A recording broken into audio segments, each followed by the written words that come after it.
सिसीको नभए पनि म बुझाउने कोसिस गर्छु।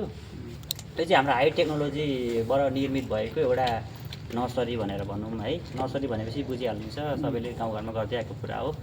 तर गाउँघरमा गर्दै गरेको कुरा र यहाँ गर्ने कुरा धेरै फरक छ। त्यही भएर हामीलाई हाइटेक भन्छौँ। हाई टेक्नोलोजी छ यहाँनिर, हरेक कुराहरू अटोमेसनमा छ यहाँनिर। मान्छेले कामै गर्नु पर्दैन, कहिलेकाहीँ अटोमेसन बिग्रेको अवस्थामा मान्छे आएर हामीले काम गर्छौँ।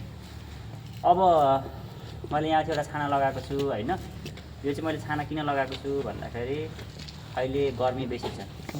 त्यो गर्मीलाई हामीले नियन्त्रण गर्नको लागि घामलाई हामीले छेक्नुपर्ने हुन्छ। तर कति बजीदेखि कति बजीसम्म छेक्ने भन्ने कुरा हो। सधैँ घामलाई छेक्यो भने पनि बिरुवालाई राम्रो हुँदैन। यसको लागि टेक्निकल कुराहरू छ। पछि तपाईँहरू कृषि पढ्दै गएपछि थाहा पाउनुहुन्छ। एउटा प्लान्टलाई साइन्स पनि तपाईँ सायद पढ्नु हुँदै होला, त्यसमा तपाईँहरूले बुझ्नु भएकै होला। प्लान्टलाई पनि के भन्छ सूर्यको प्रकाश चाहिन्छ भनेर। त्यस कारणले गर्दा हामीले अब यो खोल्छौँ, एकछिनमा खोल्छौँ। त्यसरी के भन्छ बिहान कति बजी बन्द गर्ने, कति दिन गर्ने हाम्रो सबै यहाँ टेक्निसियनहरूले गर्नुहुन्छ।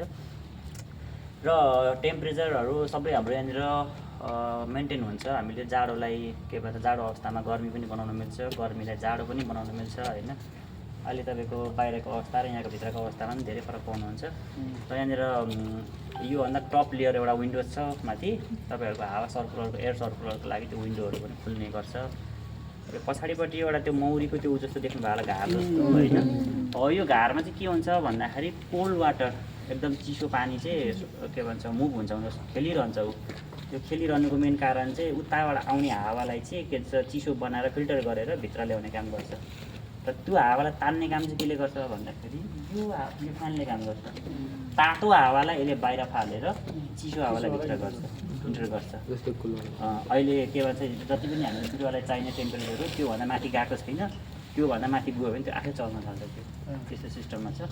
यो एउटा भनेको यो हाम्रो सिस्टम भनेको यो हाम्रो मोबाइल बेन्चको लिक हो यो है। रेलको ट्रेन जस्तो देख्नुहुन्छ होला यो होइन। पानी बिरुवालाई कति बेला आवश्यक पर्छ त्यति बेला उयो बुम इरिगेसन, यो इरिगेसन आफै कुद्छ यसरी बिरुवालाई चाहिने ठाउँमा यो जान्छ।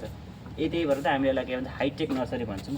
अब अरू त यसमा त के छ त तपाईँहरूले गर्ने गाउँघरमा गर्ने के भन्छ यो खोर्सानीको के भन्छ green paper, yellow paper, red pepper गरेर हामीले लगाएको छौँ। यो के भन्छ नर्सरीहरू देख्नुहुन्छ। नर्सरी त गाउँघरमा हामी नर्सरी नै गरेको छौँ। तर यो नर्सरी चाहिँ हामी जस्तोसुकै अवस्थामा पनि हामीले यसलाई के भन्छ जर्मिनेसन गरेर यसलाई के भन्छ उमार्ने काम चाहिँ हाम्रो हो। त्यति बेला चाहिँ हामीलाई के चाहिन्छ भन्दाखेरि के भन्छ टेम्परेचर मेन्टेन चाहिन्छ। अब यो खोर्सानीलाई तपाईँले के भन्छ जाडो महिनामा उमार्नु भयो भने तपाईँको 2 महिना लाग्छ। तर हामीले यहाँभित्र 15 देखि 20 दिनमा हामीले मजाले उमारिदिन्छौँ जाडो महिनामा। यस्तो हुन्छ। खोर्सानीले जर्मिनेसन गर्नका लागि जहिले पनि के भन्छ बेसी गर्मी चाहिन्छ। जाडो महिनामा पनि हामीले यसलाई गर्मी बनाएर हामी उत्पादन गर्छौँ, के हुन्छ यसलाई जर्मिनेसन गर्छौँ। त्यही भएर हामीले यसलाई हाइटेक नर्सरी भनेर भन्छौँ। मैले धेरै जानकारी गराइनँ यसको बारेमा होइन। नर्सरी सबैले जान्नै भएको छ। अब योभन्दा अगाडि गएर हामी पानी खेती हामी जान्छौँ होइन। पानीमा हामी कसरी खेती गर्छौँ, अब के भन्छ खुल्ला जमिनमा त हामी सबैले गर्दै आएको कुराहरू हो। त्यसपछि हामी पानीमा चाहिँ कसरी खेती गर्ने त्योतिर हामी बढी फोकस गरौँ। नर्सरी तपाईँहरू सबै जान्नै भएको छ। प्लान्टहरूको नाम पनि भन्नु। ओके, प्लान्टहरू तपाईँले यहाँ देखिरहनु भएको छ यो है। यसलाई एस्पारागस भनेर भन्छौँ हामी। एस्पारागस नेपालीमा यसलाई कुरिलो भनेर भनिन्छ है। यसको तरकारी मेन भनेको तरकारीको लागि नि हो। र यसको जरा पनि के भन्छ हो त्यही हो। र अहिलेको किसानहरूलाई चाहिँ के भन्छ प्रोभाइड गर्ने मेन नगदे बाली अथवा बहुवर्षे बाली भनेको चाहिँ यही छ हाम्रो एस्पारागस। एकपटक लगाइसकेपछि 20 वर्षमा हामीले के भन्छ डेली प्रडक्सन गर्ने हो। जस्तै मैले आज प्रडक्सन गर्छु, म भोलि पनि फेरि त्यति नै प्रडक्सन गर्छु। बढाउँदै बिस्तारै मार्केटमा जान्छ। अहिले कालीमाटीको मार्केट हेर्दाखेरि 1400 रुपियाँ केजी छ। खसीको मासु अगाडि, खसीको मासुले अहिले पछाडि फालिदिन्छ। के भन्छ त्यति राम्रो यसमा भिटामिन हुन्छ। वृद्ध अथवा बिरामी मान्छेहरूलाई यो खुवाउनु पनि धेरै तागत दिन्छ। र एकपटक हाम्रो 2019मा कोभिड आएको त सबैलाई याद होला होइन। हो त्यो कोभिडलाई पनि के भन्छ कन्ट्रोल गर्न सक्ने भनेको यही एस्पारागस थियो। त्यही भएर यो विस्तार भएर अहिले चाहिँ के भन्छ यसलाई मेडिकल रूपमा पनि के भन्छ बेसी रुचाउन थाल्यो। त्यही भएर महँगो एस्पारागस भयो। यो एस्पारागस कसरी एकपल्ट लगाएर 20 वर्षमा एक वर्ष हामीले लगाउँछौँ। एक वर्ष लगाइसकेपछि हामीलाई के भन्छ पहिलो वर्ष त हामीले के भन्छ लगाउने गर्ने नै भयो होइन। एक वर्ष पछाडि हामी जब हार्भेस्ट सुरु गर्छौँ नि, हार्भेस्ट सुरु गरेपछि हामीले पर डे हामीले यसलाई हार्भेस्ट गर्नुपर्ने हुन्छ। र 20 इयर्ससम्म हामीले यसलाई पर डे हार्भेस्ट गर्ने हो।